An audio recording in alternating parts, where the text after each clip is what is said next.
Thank you for the submission, Kwu'fwul. I hope you like the direction that I took your drawing in, and I'll be sending this monster back to you.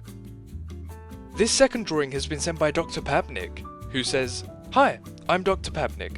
I just wanted to say that amazing fan-made MSM content creators like yourself pushed me to start learning how to compose, so keep up the awesome stuff. About my monster, it's a water fairy bone triple, and makes percussive sounds by banging on the ceramic pots with its tail. It could also make some shaker sounds too with its rattle. Thank you for the very kind words, and for submitting this awesome design. I can't wait to give this one a shot, so let's jump straight into it." In terms of preparing monsters as sprites, we usually get some which don't need much changing to fit with how I make monster sprites, so we can skip any redesigning. I am a little worried about the tail, as the pots in front of the monster would be difficult to hit with a tail that's behind the monster, so I might have to make some changes to how they play their sounds. But I think some of the fun in these videos is seeing the changes that I make to these monsters, combining my own ideas with the original artist's ideas to create an awesome final product. I think since this is a magical monster, going for the smoother and more modern MSM style would be the right call. It would just be a balancing act of having things like the vase on their head not look too flat, but not too over detailed either. Despite the challenge of that, I really enjoyed rendering these pots and vases. It was almost therapeutic with some music in the background.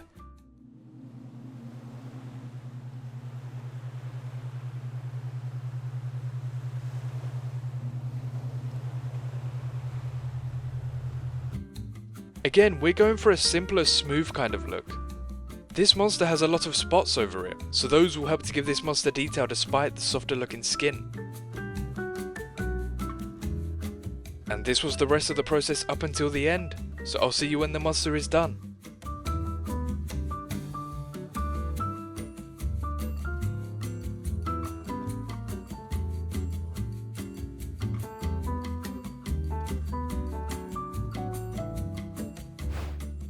Meet Anacotta, the water, psychic and bone triple elemental monster.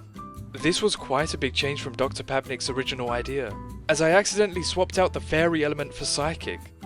When rendering this monster, I was thinking about how magic could be used to hit and manipulate the pots, but this is a much better fit for a psychic monster rather than a fairy monster, so hopefully Dr. Papnic doesn't mind this change too much. The name Anacotta comes from a simple mix of terracotta, which is a type of fired clay used in pottery and sculpting, along with anaconda, which are some of the largest semi-aquatic snakes in the world.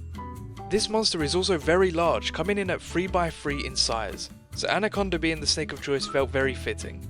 This monster would only be available on Magical Nexus, as its impure elements wouldn't allow it to exist on Psychic or Bone Island. I once again made the sounds, but this monster was animated by my good friend Raw Zebra, so let's see how they look on Magical Nexus.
Thank you Dr. Papnic for the wonderful submission, and be sure to check out Raw Zebra's work in the description below. The third and final drawing comes from Sidney, who says, "I don't really know what to write, but I hope you like my drawing." I do like your drawing. I'm a very big fan of the colours, so let's jump into this. For this drawing, I felt that I only needed to reshape the legs to be more accurate to MSM. I wouldn't say that you have to draw legs like MSM does, but I'm doing this for animation purposes. Besides that, I made sure to keep the look and colours of this goober as accurate to the original design as I could. One thing I like about this series is that everyone has their own reasons and inspirations behind designs. To me, this monster looks like it could have been inspired by tropical frogs, hence the shape and colours, but I wouldn't actually know where Sidney's ideas came from. Everything we learn and are inspired by in life sticks with us and is shown through what we create. I hope you didn't mind the deep talk over the sprite shaping process there. After adding some shading, I began to draw some dark and light spots across this monster's skin. They're not super noticeable, and hopefully this can give the illusion that this monster has scales without being overly detailed and distracting to the viewer. I'll be using the same techniques on the tail here, and eventually to the monster's legs too. And with the legs done, here's how the final monster looks. Meet Polygob, the dream mythical to this monster by Inferno that I redrew in a previous episode. I felt that Polygob's colourful alien-like look could be very cool to tie in as a dream mythical to another monster made in this series. The name Polygob comes from the idea of this frog-like monster keeping the tail that frogs have in the polywog stage, mixed with the word gob, which Polygob has at the end of their tail. This dream mythical is known to leap up high, whilst also letting out beautiful dews. They would be available on Mythical Island and would be 2x2 in size. Let's check out how they look and sound on Mythical Island.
Thank you Sidney for the awesome drawing. I hope the original 3 creators like what I did with their monster designs. And I hope you enjoyed watching them come to life. If you would like me to turn even more drawings into monsters, make sure to let me know in the comments. And thank you for watching.